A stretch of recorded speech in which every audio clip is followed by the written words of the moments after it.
Hey everyone, and welcome to Developer Tea. My name is Jonathan Cottrell. I'm your host, and today I continue my interview with Ryan Stout. Ryan is the creator of the Volt framework. If you haven't listened to the first part of the interview, it's probably worth going back and listening to. Ryan talks about the framework itself and how it's made. Volt is basically a web framework that allows you to write Ruby once, and that Ruby translates into both front-end and back-end code for your web application. It takes care of the front-end MVC stuff as well as the back-end. So if you haven't listened to that first part, make sure you go back and listen to it. I hope you enjoy the second part of the interview with Ryan Stout. So another thing that is kind of baked into Volt that I'd like to hear a little bit of your thinking on it and why you decided to do it this way is the persistent connection.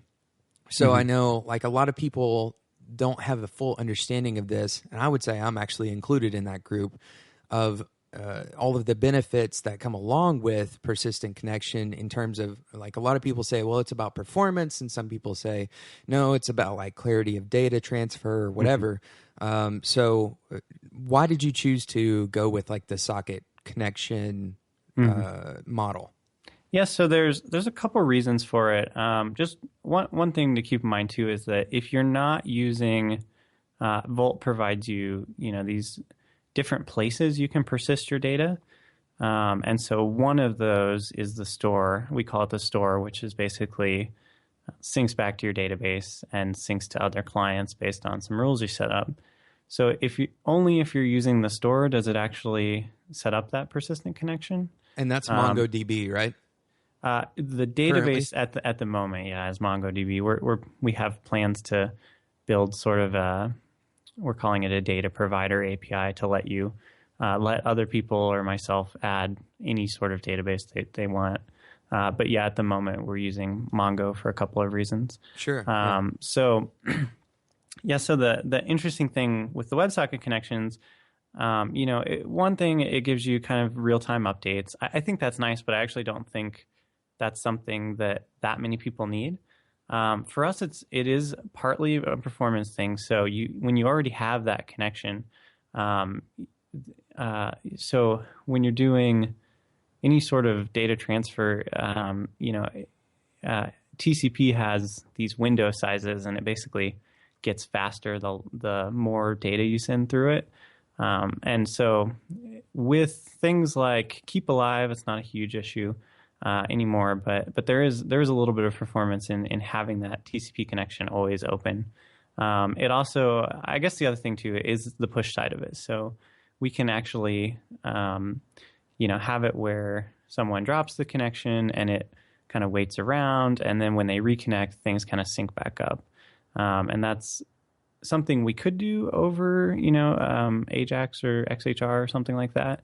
But it actually, it's nice because then, we can go and send those changes out, and then everyone is kind of always working with up-to-date versions of the models, if that makes sense. Yeah, absolutely. Yeah. So, and I think the other thing too is that there might be a little bit of sort of a perceived performance hit by keeping a socket connection open, but it's actually really nice nowadays. You have things like Nginx has built-in WebSocket support, so it can kind of keep, do all the heavy lifting for you. And there's actually not much of a performance penalty nowadays to it to keep that connection open all the time. Yeah, I mean, I would imagine that people are trying to optimize this because it's not going anywhere anytime soon. It's probably only going to continue to grow. Yeah, it's also nice. I've done quite a few projects in the past where we'd end up using something like Pusher, and it's surprising how many projects nowadays you end up needing some sort of push from the server. It may not be that you necessarily need real time, but there's a lot of things where, okay, I'm uploading a file. I need to, after I've processed it, I need to tell something that it's done. Right. And things just become a lot simpler when you're not dealing with things like, XHR timeouts and things like that. Yeah, When yeah. you Polling can, or whatever. right? Yeah, exactly. So kind of having that as a base feature, I think, really opens up a lot of doors. Yeah, I agree. This is awesome. I'm really excited about this direction because so another thing about Volt is that basically out of the box it's ready for like, and partially because of this persistent connection, it's ready for high input output, and that's also partially due to the document store kind of model, right? So you've got like fast inputs, fast outputs. It makes it ready for high interaction, like kind of shallow interaction, to where your app isn't doing a ton of processing, but very quickly you can have a bunch of messages passing through the app. Mm-hmm.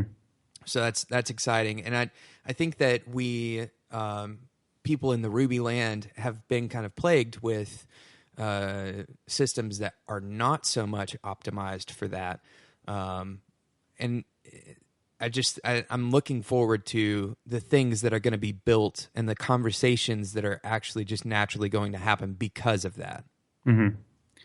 Yeah, I think having, it's interesting. There's kind of a couple schools of thought on framework design. And, I think of it as kind of the micro framework versus batteries included. And I would definitely say Volt is not, we don't want to be sort of perceived as like the monolithic framework, right? But I think we do err more on the side of batteries included. And I think especially for the core web framework, you get some really interesting things where once you have these features standardized into the framework, people can build other things on top of them. So, for example, we're baking authentication into the framework, and it's one of those. Yes, not every project needs authentication, but the majority of them do. Yep. And so once we have authentication in the framework itself, all of these extra plugins, or we call them components, can be built assuming the authentication. And so I think we're going to see, hopefully, a pretty good ecosystem around these reusable components that we have, where you can go and say, okay, I want image upload for the user, and then it automatically ties in. And Rails kind of did that with some conventions, but having that actually standardized in the framework, I think, makes it even easier. I agree entirely. Actually, there's the Ruby community has adopted the idea of gems, of course, because it's natural that plug-in ability of gems is a powerful feature of Ruby, but sometimes it ends up being like, well, I've got 100 authentication gems to choose from, and I have this stack of dependencies where if I'm using this authentication gem, then that narrows the other gems that have authentication that makes sense with that, or that is compatible with that gem, and it just becomes kind of what's the word I'm looking for? Convoluted. Right. So, and as a gem maintainer, it becomes really hard to, you have to support all of those, or you ideally want to support all of those. And it, becomes a pretty difficult thing to. And then everybody's writing them. alias methods for, right. authorization. And it's like, gosh, man, I just wish, if it's authenticated through Rails, then it's just, current user, period. And everybody uses that, Yeah. And they've sort of settled on that. But it took a long time, and I'd say it was almost a little painful in the early days. And so we're hoping that sort of, picking some of the things that 90% of projects need and baking them in at least as a officially sanctioned gem, will help with that. Yeah, absolutely. Well, Ryan, I'm running out of time here, so okay. I appreciate your time so much, and I appreciate the work you're doing on Volt. Is there anything else that you want to kind of share with? Oh, I do need to ask you. So if you had just 30 seconds to provide some kind of advice to both seasoned and brand new developers who are just getting into this field, what would you tell them? That's a good question. I guess I would say, as developers, we have a lot of things we try to prioritize. At least for me, in the last few years, I've really realized how important readability in code is.